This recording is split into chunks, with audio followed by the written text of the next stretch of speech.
Pigmentation healing foods के बारे में आज हम बात करेंगे। हर बॉडी टाइप के लिए क्या खाना ज़रूरी है और क्या नहीं। तो इस वीडियो में मैं साइंस को दोबारा एक्सप्लेन नहीं करूँगी, क्योंकि अब आप वहाँ से आगे आ चुके हैं। आप अपनी बॉडी टाइप को पहचान चुकी हैं। अगर आप अपनी बॉडी टाइप को नहीं जानते तो आप मेरी एपिसोड नंबर 6 जाकर सुने, समझें और अपनी बॉडी टाइप को पहचानें। उसके बाद आप इस वीडियो पे आके अपनी जो फूड की लिस्ट है उसे फाइनल कर सकते हैं। अब सवाल ये नहीं कि प्रॉब्लम क्या है, अब सवाल ये है कि सॉल्यूशन को रोज़ कैसे थोड़ा थोड़ा बॉडी में फीड करना है। पिगमेंटेशन कोई सरफेस का इशू तो है नहीं, ये बॉडी का सर्वाइवल सिग्नल होता है।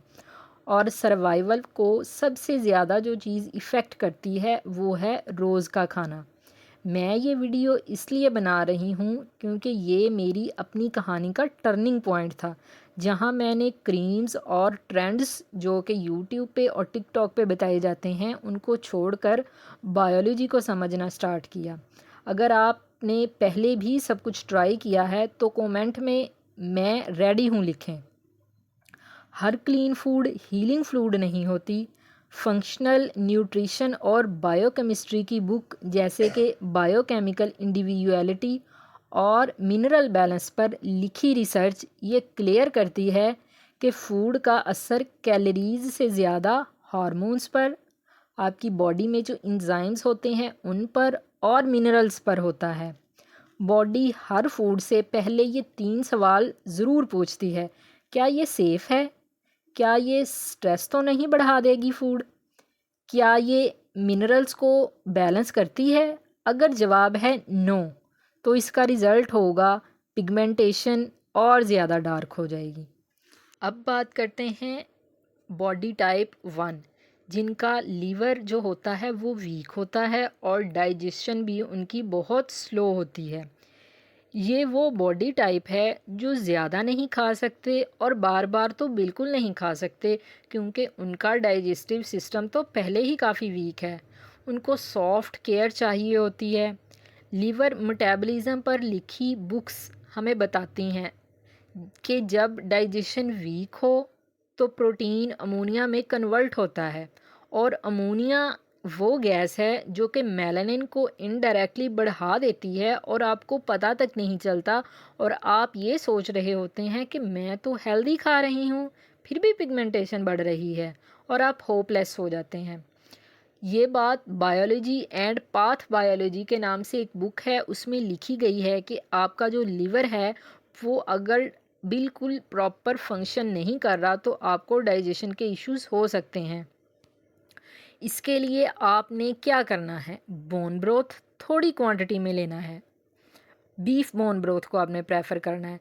उसमें ग्लाइसिन होता है जो कि अमोनिया को डिटॉक्स करता है। इसके अलावा आपने घी लेना है, देसी घी। ये जो बाइल फ्लो होता है उसको करेक्ट करता है और बाइल फ्लो के ज़रिए टॉक्सिन्स को बॉडी से एग्ज़िट करता है। इसके साथ साथ आपने सॉफ्ट कुक्ड दालें खानी हैं जिनमें जेंटल अमीनो एसिड्स होते हैं, ठीक है। और जिंक रिच फूड्स तो लाजमी खानी है। ये लीवर के इंजाइम्स को ऑन करती हैं, और जो जिंक रिच फूड है वो एनिमल बेस्ड फूड में ज़्यादातर होता है, तो वो आपने थोड़ी थोड़ी खानी है।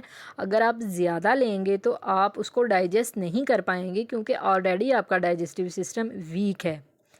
आपने अवॉइड करना है हैवी बीफ डेली लेना, क्योंकि उससे जब बीफ बॉडी में जाके ब्रेक होगा तो वो अमोनिया गैस को ओवरलोड करेगा, जिससे कि पिगमेंटेशन डार्क होगी।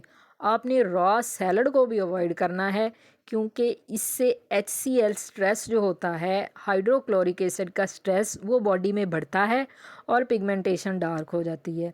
और आपने फ्रूट्स को भी लिमिट में लेना है और स्मूदीज़ को भी लिमिट में लेना है, क्योंकि शुगर जो होती है इन स्मूदीज़ में और फ्रूट्स में वो कॉपर को स्पाइक करती है। पहले ब्लोटिंग कम होती है, फिर लीवर प्रेशर कम होता है, फिर मेलानिन धीमी होती है। मैं भी यही फंसी हुई थी। मैं समझती थी हैवी खाने से बॉडी स्ट्रॉन्ग होती है, कि मैं बीफ खाऊं, मटन खाऊं, चिकन खाऊं, सारा कुछ खाऊं, तो मेरे माइंड में था कि मेरी बॉडी ने स्ट्रॉन्ग हो जाना है। जिस दिन मैंने ये सोचना छोड़ दिया तो उस दिन से मेरी जो पिगमेंटेशन थी वो खुद ही डे बाय डे लाइट होना स्टार्ट हो गई। अगर आप भी खुद को यहीं पर देख रहे हैं तो कमेंट में ज़रूर लिखें टाइप 1 हीलिंग। अब हम बात करते हैं बॉडी टाइप 2 जो कि स्ट्रेस्ड होती है और उनका कॉर्टिसोल लेवल बॉडी में बढ़ा हुआ होता है। स्ट्रेस साइकोलॉजी पर लिखी गई रिसर्च ये क्लियर करती है कि कॉर्टिसोल डायरेक्टली टायरोसिनेस एंजाइम को एक्टिवेट करता है। जब ये कम करना चाहते हैं आप तो इसके लिए आपको कार्ब्स लाजमी लेने हैं। जो भी डॉक्टर्स या जो भी कोई और बंदा आपको ये कहता है कि लो कार्ब डाइट लें तो काइंडली उससे बचें, क्योंकि जब आप कार्ब्स को कम करेंगे और फैट को कम करेंगे आपकी बॉडी में नेचुरली स्ट्रेस प्रोड्यूस होगा, कोर्टिसोल बढ़ेगा। तो इसके लिए आपने कार्ब्स लेने हैं, यानी कि रोटी दोपहर में लें, शाम में लें, सुबह में लें, जितना आप इजीली डाइजेस्ट कर सकते हैं। आपने फ़ैट लेना है, ये कोर्टिसोल को डाउन करते हैं। इसके अलावा आपने नमक से नहीं डरना। बहुत से डॉक्टर्स हमें ये कहते हैं कि नमक कम कर दें, लेकिन ये आपकी आर्डिनल सेफ्टी का सिग्नल होता है। इसके अलावा आपने वार्म मील्स लेने हैं, यानी कि हल्की सी गर्म करके हर चीज़ को लाइट आपने गरम करके खाना है। बहुत ज़्यादा गरम नहीं, थोड़ा सा गरम करके खाना है ताकि आपकी बॉडी जो है उसको अच्छे से डाइजेस्ट कर सके और वीगस नर्व आपकी काम हो सके। और इसके अलावा आपने मैग्नीशियम को लाजमी डाइट में लेना है ताकि आपका मेलानिन ब्रेक हो सके। एक और चीज़ क्लियर करेंगे, फास्टिंग। हर कोई आजकल फास्टिंग करता रहता है, लेकिन अगर आप फास्टिंग को तब करेंगे जब आप ऑलरेडी लो कार्ब और लो फैट डाइट पे हैं, तो इस कंडीशन में अगर आप फास्टिंग करेंगे तो आपका कोर्टिसोल बहुत बढ़ जाएगा। ब्लैक कॉफ़ी भी आप ना ज़्यादा लें, इससे भी स्ट्रेस बढ़ता है और पिगमेंटेशन बढ़ती है। जब आप लो कार्ब लेते हैं ना तो आपकी बॉडी सर्वाइवल मोड में चली जाती है, क्योंकि उसने कार्ब्स को तोड़ के एनर्जी बनानी होती है। जब एनर्जी नहीं बनेगी तो वो सिर्फ सर्वाइवल मोड में जाएगी कि मुझे सिर्फ ज़िंदा रहना है, हील नहीं करना। मैं फास्टिंग को डिसिप्लिन समझ रही थी, लेकिन मेरी स्किन उसे पनिशमेंट समझ रही थी। जिस दिन मैंने बॉडी को सेफ फील करवाया, पिगमेंटेशन ने रिएक्ट करना बंद कर दिया। स्ट्रेस से डार्क होने वाली स्किन बहुत बेहतर होने लगी। अगर आप टाइप 2 में फॉल करते हैं तो आप कमेंट में लिखें स्ट्रेस बॉडी। अब हम बात करते हैं बॉडी टाइप 3 के बारे में। ये वो बॉडी टाइप है जिसमें कॉपर डोमिनेंट होता है।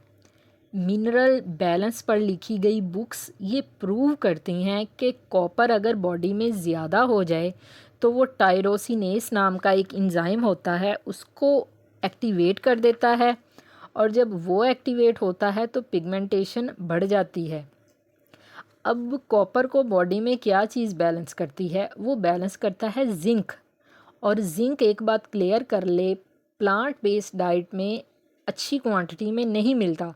उसके लिए हमें एनिमल रिच फूड खानी पड़ती हैं और वो जिंक से लोडेड होती हैं। और जो जिंक होता है वही आपकी बॉडी में कॉपर को ब्लॉक करता है। आपको विटामिन ए भी चाहिए होता है जो कि रेटिनॉल की फॉर्म में हो, और सब्जियों में ये बीटा कैरोटीन की फॉर्म में होता है, और आपकी बॉडी बीटा कैरोटीन को एफिशिएंटली एब्जॉर्ब नहीं कर पाती, इसलिए विटामिन ए आपको चाहिए रेटिनॉल की फॉर्म में। ये भी मेलानिन को कम करता है।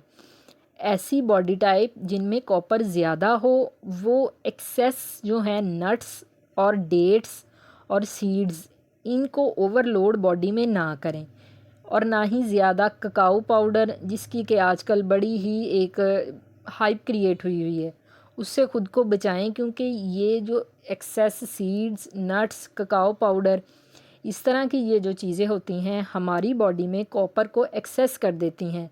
सिर्फ प्लांट डाइट जिंक में डेफिशिएंट होती है।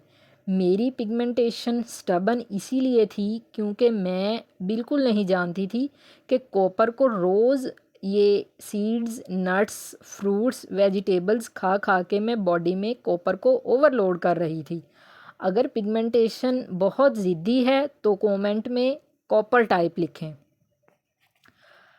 फूड एक मील नहीं होता, फूड एक मैसेज होता है जो कि हमारी बॉडी सुनती है, समझती है। हमारी बॉडी हमसे ज़्यादा होशियार होती है, वो जानती है कि उसको क्या मिल रहा है और उसने उसी के हिसाब से रिएक्ट करना है। हम इतनी जल्दी रिएक्ट नहीं करते जितने के जल्दी हमारी बॉडी में जो सेल्स होते हैं वो फूड को समझते हैं और उसके लिहाज से रिएक्ट करते हैं। फूड एक डेली मैसेज होता है, सेफ्टी का मैसेज होता है तो स्किन हील करती है, लेकिन अगर स्ट्रेस का मैसेज उसे मिलता है तो स्किन डार्क होती है। इसलिए हीलिंग का मतलब परफेक्ट डाइट कभी नहीं होता, बल्कि करेक्ट डाइट होता है। अब करेक्ट डाइट जो है वो मेरे लिए और है, आपके लिए और है। मैं आपको इसकी डीप साइंस इसीलिए बता रही हूँ ताकि आप इस चीज़ को समझें और उस हिसाब से आप अपनी पिगमेंटेशन को डील करें और हील करें।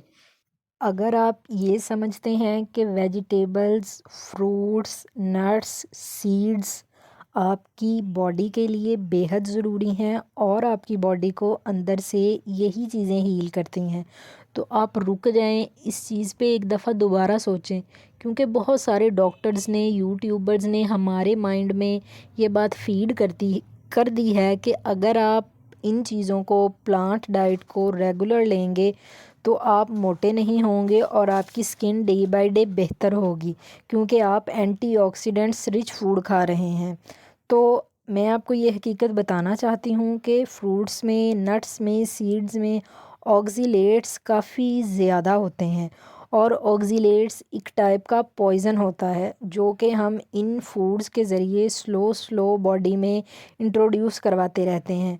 शुरू का कुछ अर्सा तो आप महसूस करेंगे कि पिगमेंटेशन लाइट हो रही है, बाल अच्छे हो रहे हैं, लेकिन जब आप लॉन्ग टर्म में 6 महीने या साल तक इसी डाइट को, रॉ वेजिटेबल्स को और प्लांट बेस्ड डाइट को कंज्यूम करते रहेंगे तो आपकी बॉडी में ऑक्सीलेट्स काफ़ी हाई हो जाएंगे, जिसकी वजह से आपकी पिगमेंटेशन तो बिल्कुल कभी ख़त्म नहीं होगी। इनफैक्ट आपको और मसले हो जाएंगे और स्किन के और डिसऑर्डर होने लगेंगे। तो अगर आप चाहते हैं कि आप पिगमेंटेशन को हील करें तो आप इन चीज़ों को कम लें और उन चीज़ों की तरफ ज़्यादा फोकस करें जिससे कि आपकी स्किन बनी है, लाइक प्रोटीन और फैट्स और कार्ब्स।